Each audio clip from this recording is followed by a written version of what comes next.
Ladies and Germans, how you all doing? This is Con Ulrich coming to you with some more Company of Heroes 2 action. Today is a 1v1 on Arnhem Checkpoint. Now, we haven't seen this map in a little bit of time, but let's get focused first on who the players are and what they're bringing to this match. In the north, spawning at the Wehrmacht, there's the blue-trunked forces of Luciano. He's bringing on in Osttruppen Doctrine, Mobile Defense Doctrine, and Lightning War Doctrine. So theoretically, every single time he could lose a unit, he could be bringing on more of Osttruppen instead. But the fact that he's going for the infantry company makes me think that he's not immediately going to be going for said Osttruppen Doctrine. Now his opponent down here in the south, playing as the Soviets, is going to be WhitteHawk, although with a couple of extra T's there, so WhitteHawk. He's bringing on in Lend-Lease tactics, defensive tactics, and partisan tactics. Two of those I'd be fine with seeing, the other one not so much, just because I am just, kind of a brat and spoiled like that. Game starting open though already. We're going to see a special rifle command coming out for the Soviets and a fairly quick penal troop coming out of that. Now combat engineers in the meantime starting to pick up territories around the map. In the meantime, Luciano is going to go for that infantry kind of centric opening with a MG coming in to control the town square, and that's definitely a very good idea. For some reason, his machine gun was focused for the longest time over to the left-hand side. Apparently decided it was just too much like work to rotate that poor boy down around to put fire into those nasty, nasty Ruskies. But very, very quickly, we are, of course, seeing the kind of standard tricks with wire going on down to prevent anybody from using these sandbags appropriately. But in the meantime, though, this MG-42 is just going to control the center part of the field rather easily. And until the Soviets come in with a mortar, I don't think there's only going to be that much of change in control. But that's just a guess. But of course, with the combat engineers in the area, at least the Germans know that the Soviets are very, very intent on taking back part of this area. Unfortunately for them, this kind of dancing in and out is just going to bleed Luciano of a lot of his micro. And as we are going to see some more penal troops coming on in, it might be a little bit more difficult for the Germans to even hold on to the center part of town. Of course, the Germans do have themselves a slight numbers advantage, and I say super, super slight, because actually as I'm speaking about it right now, they already have lost it.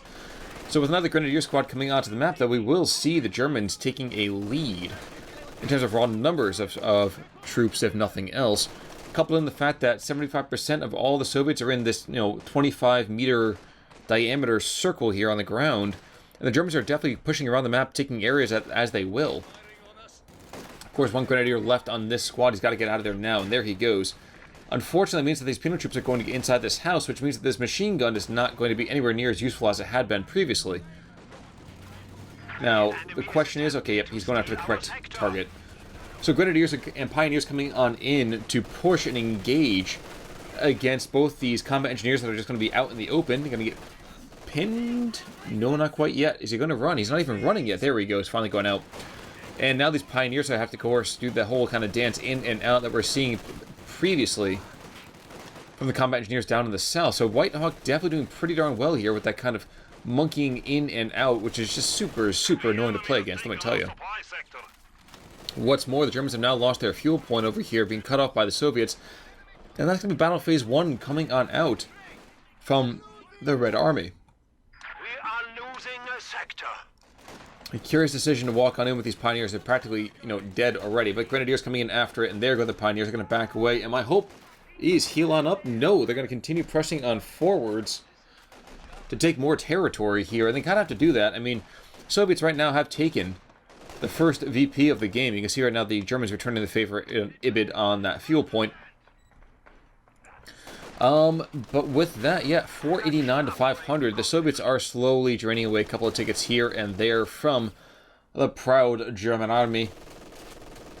And another combat engineer squad has hit the field along with a Rock 3 flamethrower. Actually, not a new one, but a previous one. Added now as well, we're going to see a scout car, and that clown car can be rather devastating. We definitely have seen that do great amounts of damage in another recent game. Excuse me there. The Germans, in the meantime, though, Luciano's not microing perhaps as intently as he should. He should be picking up this point over here, but instead he's just allowing the Soviets to get in and around, taking territory as they will. Though I don't know right now, is the combat engineers getting to a better position? Sort of, not really. The Germans will go and take this one out. So for a brief period of time, they're exchanging a couple of tickets, so that way they can just get a lot more fuel on the map. And I guess that's kind of a decent decision, all things considered. Grenadiers, in the meantime, though, cannot stand against the tide. And indeed, I imagine these Grenadiers over here are going to be forced out similarly well, or similarly easily, depending on how you look at it. And now that Flamethrower coming on board and online, they... No, not quite, okay.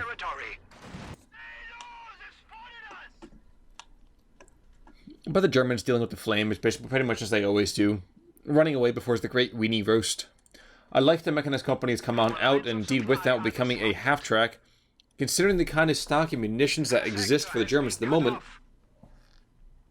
I have half an inkling to suggest that it's going to be a Flammenwerfer half-track. So technically a Flammenpanzer, although there is really not the whole kind of Panzer thing about it now, is there? Half-track has arrived. And are we going to see that? Are we going to see that? 3, 2. There we go, and that's it right there. So the Germans are... Luciano's definitely banking on that, because he desperately needs to get back into this game right now. He does not have a medic bunker, I do not believe. That's right, this machine gun over here is going to get burned to death if he's not careful. Going to drop at least 2 models already. Yep, there's 2 models down. Third one going down. Yep, there's a third model. It's not a pretty sight. However, with this Flammenwerfer kind of upgrade, we could see some really, really great turnaround in favor of the Wehrmacht. But he's not quite there. He's got to stay in his own territory for the last couple of seconds until that upgrade finishes. And there we go. So now these combat engineers are going to get roasted and toasted. It is not going to be pleasant what they are. They definitely don't need woolen socks now, do they?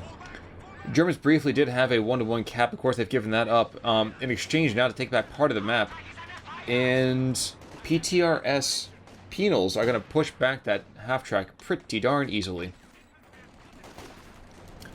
Pioneers are here now, though, to help kind of even out that score. And indeed, you can see already, these penal troops don't want to be standing in that flame for much longer. They're just... Oh my gosh, he's not even paying attention. We could even lose this squad. Super close. Luckily, there's nobody else on retreat path there. Grenadiers, in the meantime, though, are taking tons and tons of pressure over here from the scout car and accompanying infantry. Now, I am curious, we see any sort of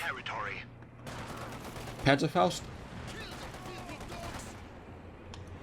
It doesn't look like it yet, no. So no Panzerfaust coming out just yet. And a little bit of kind of annoying kind of infantry company tech structures taking some hits, but nothing really too major. In the meantime, Tank Infantry Battalion Command coming on down for WhitteHawk here. Neither player has gone and selected a commander, which is a little bit surprising. I guess that means, of course, like I said already, we probably won't see Osttroop Doctrine. And until we see a lot more vehicles, we're not going to see Partisan Doctrine either. MG is going to be outside of the effective kind of controlling here. But here comes the Faust. Damages that engine, which allows the Germans to rush on in, maybe get another Faust off? I do not know. That would not be the greatest idea, I can tell you that much. But a Pack 40 is coming onto the field, and that would be a better idea to keep the Soviets at bay. What's more now, with the accompanying combat engineers bolting for the hills, I don't know. He actually might be able to barely outpace the slowly trudging Grenadiers. It's getting super close, though, which is really funny kind of for me. Never mind, out of control. There he goes. So there goes the clown car, which makes things a lot easier for the Germans, at least immediately. And while these penal troops do have PTRSs, they are also inside of a building, which is just asking for trouble. Pack 40 has been called in, though, just in time to have absolutely nobody to shoot at. And Grenadiers are going to come in and around these penal troops, but they're going to get flanked in turn by another squad of Soviet infantry, being those combat engineers. But now, with that half-track coming on forwards, he could easily engage. Heck, I'm not going to say he could dive immediately, but he definitely had the opportunity to push on in and pressure a lot of this Soviet material. Heck, he could have gotten in behind these machine guns. But being a gentleman, he decided not to. But in the meantime, though, Germans are still losing tickets like crazy, and that's such a kind of hauntingly gorgeous way to engage into this entire space here. MG gonna get set up behind this truck. No, behind this sandbags. We'll say sandbar. Not quite though. Pioneers, in the meantime, though, they have their own Flammenwerfer. Though currently, I kind of get the feeling they should be backing up here, especially with this other combat engineer squad here. But geez, just a question: who's gonna die first? Penal troops haven't gone down yet, and they're not going to. Now there's an Su-76 on the field, so definitely a lot of death and destruction possible. Question is whether or not the Soviet infantry can lure the half-track into range for this Su-76. And there we go. There's that Lightning War doctrine being selected. So definitely having the opportunity for those G-43s. And I would think at the late game, if he could get to it, very easily have a Tiger on top of it. But a little bit of a trap is being set up by those combat engineers, dropping down one of those nifty little explosive traps. And it looks almost like a mines in the middle of the road. That's just not going to be the case. Now, also going to see some Panzer Grenadiers. I think this is just so we can have some infantry parity.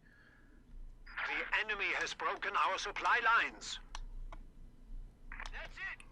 Because frankly, those Grenadiers don't do particularly well if they get upgraded with the LMGs, even against Penals who have given up some of their firepower in favor of anti-tank.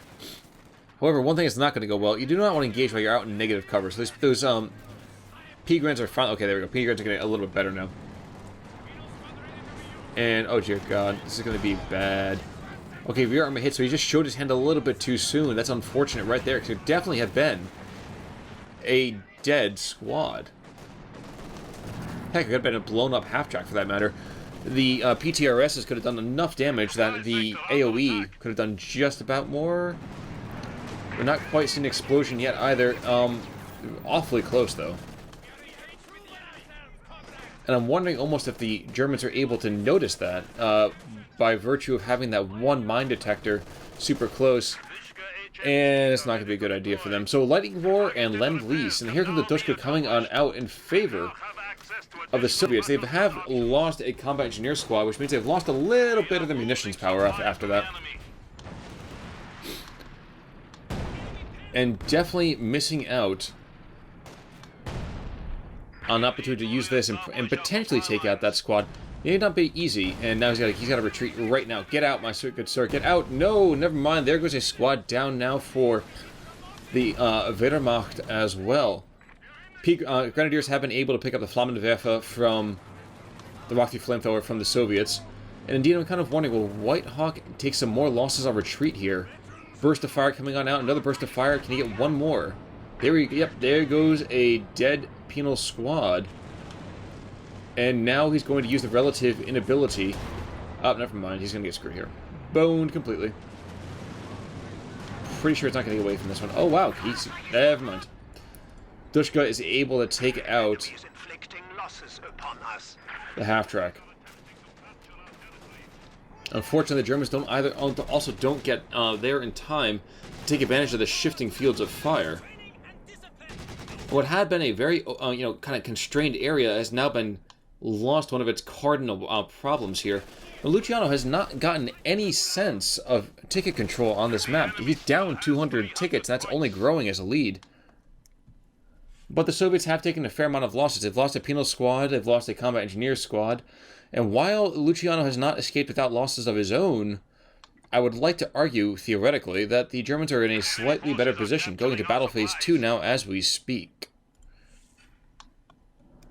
I think the original game plan for Luciano was to not tech up, and just kind of hold on until he can pick up that Tiga.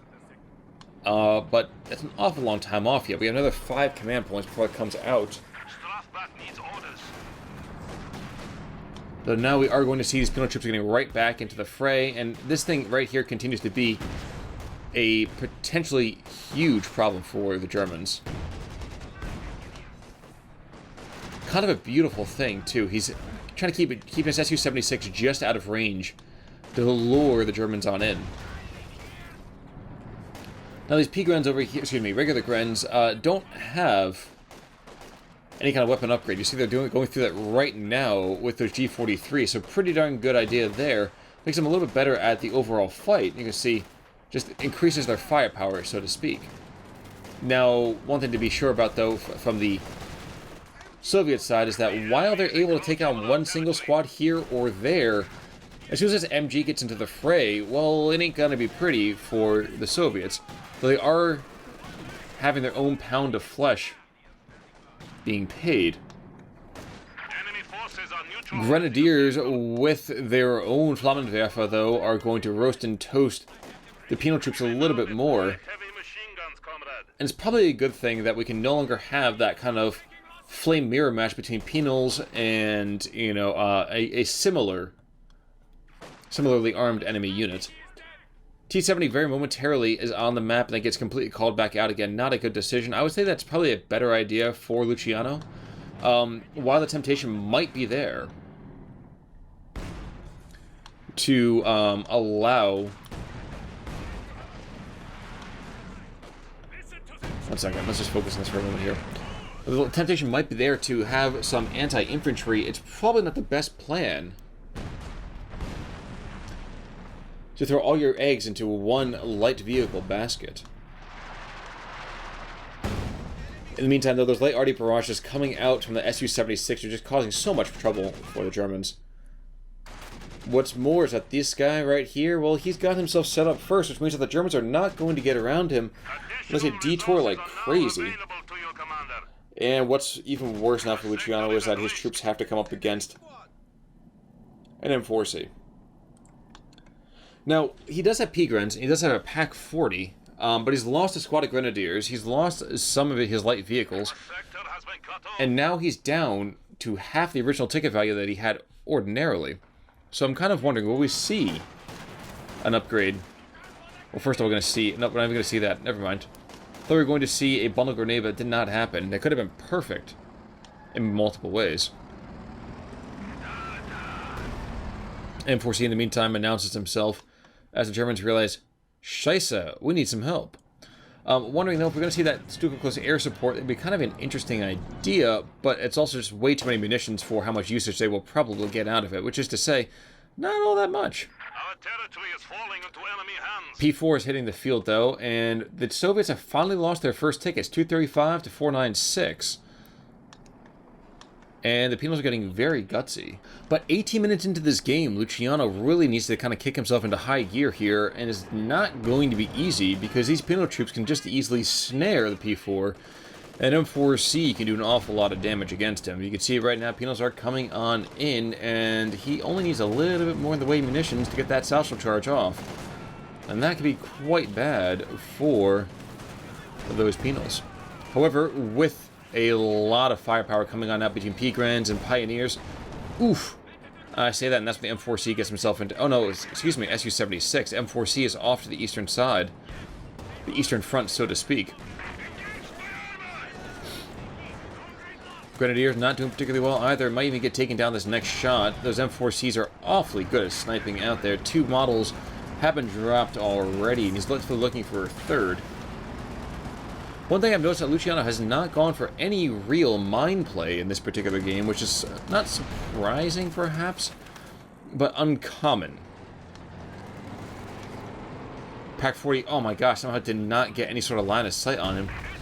And the machine gun is going to get walloped by this light arty barrage, but at least 1 or 2 shells are going to come in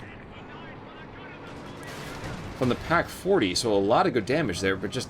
We're not going to see a charge by the P4, nor are we going to see the Pak-40 chase after it on foot, which is obviously a good idea. Now here's where you're going to throw that grenade, but nope, instead it's going to be a lot of time. It will allow MG42 in the meantime to be focused out over on this Dushka. And the question is, will the P-Grunts come down to pick up the Dushka, or will they just be content with taking territory? What they need to be content with is taking back this territory, and frankly this territory right there. Because right now he's not doing particularly well. But another Pak-40 is out on the field, though the Soviets continue to have a slight army size lead. And that's annoying. Wow, that P4 just bounced shells like crazy. There we go. Okay, P4 still bouncing a couple rounds here and there. But at least the Pak-40 is getting a good couple of shots in. Another Pak-40 behind him. I don't know if that's supposed to be defense in depth or what it is. But the Germans seem to finally be putting themselves back into decent shape. It is a little bit premature, perhaps. Luciano can now afford to have that Stuka-Klus air support, but then again, like I said before, why would you want to spend 200 munis on it when you're really just going to attack vehicles, and there's not that many vehicles to deal with? Pioneers, in the meantime, actually a lot of German infantry is being hung out, not so much to dry, but just being hung out because there's just no support for them. It's really starting to watch. Penals are forced back, though, having achieved their deadly, deadly goal, which is to take that position yonder. Pioneers have taken the eastern munitions point, excuse me, eastern strategic point. And now it's going to be a flame war, but nobody's online, my friends. And there we go. So the Germans are going to be able to push back the Soviets. Don't take out a model on retreat, but still decent enough. Pioneers, in the meantime, have to go and repair this bad boy again, as these guys just slowly get themselves back up to full strength. It just is a constant thing here. It seems like whenever the Soviets start to fire, well, the Germans just get blown to smithereens. Interestingly, we're going to see a T-70 as opposed to something a little bit heavier. And here we go. So Germans get to the side of that particular machine gun group. And unfortunately for them, had they thrown out that rifle grenade, they actually might have been able to even take out that Dushka. But not knowing that means that you can't be too easily able to fight it now, can you? T-70 is out on the map, though. This guy's going to cause a lot of issues for the Germans. Although I would argue this is the perfect time to give yourself freaking Panzerschrecks. Unfortunately, I don't think Luciano's going to do that. Instead, he drops to 1/3 of the tickets that his opponent's got. It's really hard to watch, actually. Double Pak-40 facing the west. This machine gun facing kind of like south by southwest-ish. And we're going to see PTRS armed penals just taking this eastern VP. Now, we are going to see some grenadiers aggressing back the other direction. But it's not going to be that particularly impressive, considering this is T-70 here the entire time. So not a lot going to be achieved. P4 in the meantime is rushing on in, trying to take care of some of those Russians.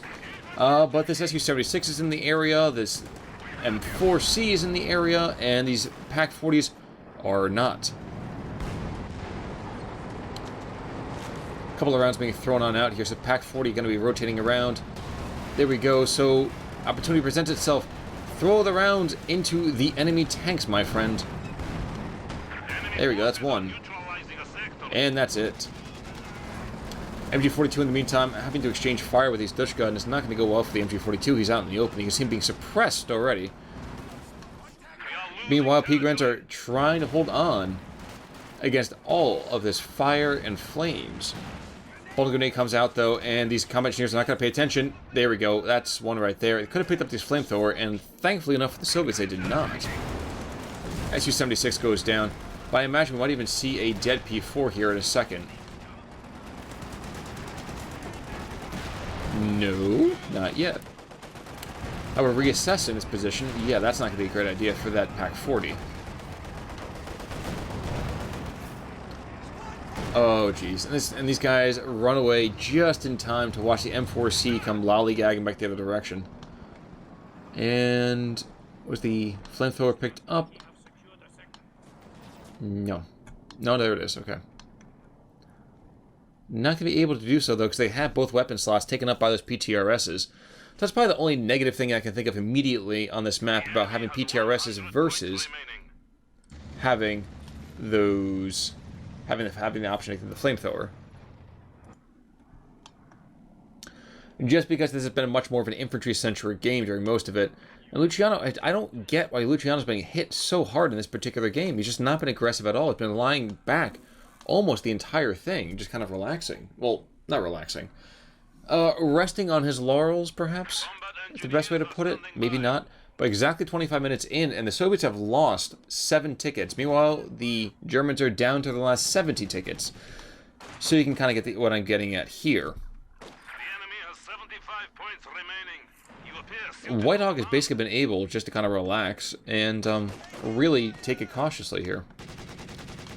And now one more time, another Dushka coming on out in this church. He's been hanging out here for quite a bit of time. Grenadiers will, Peagrams will pick up this western VP. Could even be bothered to throw a bundle grenade in, should they want to. And they will. So a second later will go by, and these penals will take a lot of damage for it. But we could see something that I've not seen most of this game, and that is the Germans might be able to take back part of this territory in the center part of the map. P4 number 2 has come on out, and this guy's got himself that machine gun. And with that, though, we could see a resurgent German army. Grenadier carrying that flamethrower does go down. T-70 is in the area, and I'm surprised if he's going to make it out. Nope, somehow he just bounces rounds like crazy. A second Su-76 comes out and starts throwing rounds in at the newer of the P4s.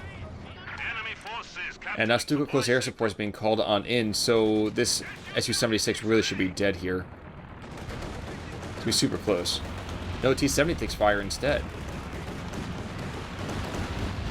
And it will push troops back, but my question really is whether or not that was really worth all that munitions. Church steeple is gone, and that's probably the first time in a long time I've seen that happen. I'm a little bit offended that the Stukas have not made ground runs at the M4C. And there goes the Su-76. His main gun's been destroyed. M4C takes another gun run. Oh my gosh, this could have been like the thing that saves the German army. We'll see though. Ooh, one P4 goes down. The other P4 probably soon to follow. This will be super soon. Oh no! Oh no! That shot pinged on the ground. And he gets brewed up, and there goes pretty much the entire Soviet armored corps. And for some reason, gun runs happened at the corpse of the M4C. Not 100% sure on that one why, but oh well. And these penals are not going to get hit by that explosive, but neither will the Soviets easily be able to hold on to the rest of the map. With this P4 in the area, as well as this church going to be going down pretty darn soon, I'd imagine. It is not going to be easy being red. It would be better to be dead than red at this point, if you know what I mean. And with that, the Soviets dropped to half strength that they had for their infantry. And indeed, with this MG right here, and very little in the way of armored power for the Soviet army, I would not want to be up, and there goes the last part of that Soviet power. A dead T-70 there. We have lost one of our armored vehicles. Grenade comes on out. P-grants just kind of keep jumping, excuse me. Penals keep jumping in and out. Not going to do them a whole lot of good at the end of the day, though, and I think this might have been a victory snatched from their jaws of defeat. It really depends whether or not those Soviets are going to rush on in and take back even a single one of these points. As is, WhitteHawk could bring in another M4C should he desire, and there it is finally coming in. I continue to wonder why the Germans didn't go for a double Shrek sooner on one of these P-Grand squads. It would have caused an intense amount of Sturm and Drang among the Soviet army. Penals, in the meantime, are going to rotate over here to the western side, pick up this VP, while the Germans content themselves with fighting in the center part of the map. Satchel charge coming on out. Grenadiers have to pay attention. Not good. Dead. Oh, wow. They made it out alive. Just barely. And this is that question. Can the Soviets deflect the Germans for long enough to take out those last 12 tickets? We are losing supplies to the enemy. And frankly, I'm not sure what the answer to that question even is. MG setting on up to start pouring fire into those penals. Suppressed already, got to hold for a few more seconds. That was the question. Can they do it? Yes, they can. So that's going to be a Soviet point. Though he loses the model as payment, P4 bounces around. We have a couple more Pack 40 coming on in, as are every other bit of German infantry that exists. And that, again, is what's going to be the story of the end of this game, is whether or not the Germans can hold tough and decap and recap long enough to defend a 6-ticket bank. Oh, don't complain about it again. You had that map, dude. I will say, it's kind of weird to see all these rounds pinging off. Like, this should have been a dead P4, I will say. So P4 bounces rounds for days, and that will bring the Soviets down to just 3 squads of veterancy. The Germans are looking awfully good in terms of veterancy. Maybe not perfect, mind you, but here's that machine gun, which means that these guys are going to get pinned pretty darn quickly. There's that pin. And they're not pushing forwards at all, which means they're actually not even doing anything really good with their lives. And they're just sacrificing all these Russian lives for pretty much nothing. 60% of the Russian army's over here, they're not doing squat with it. PTRS on the ground now. Where are those Dushkas? One's on the east, the other one in the center part of the map. Rifle grenade? Nope, penals. Oh, jeez. Dushka gets pinned. And that, I would suspect, is pretty close to all she wrote.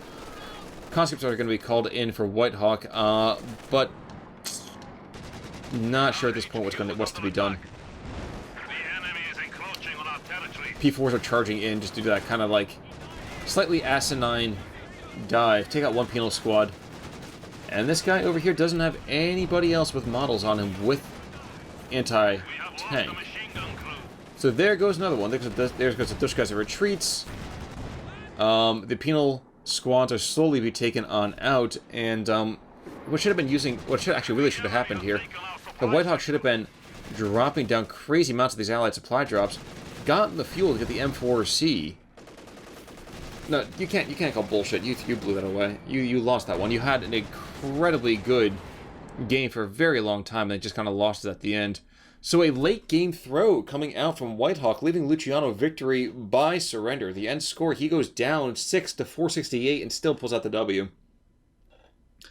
Well played to him. Unfortunate finish for WhitteHawk, but I'll see you guys all next time. Thank you so much for tuning in. This is Con Ulrich signing off. Take it easy, everybody.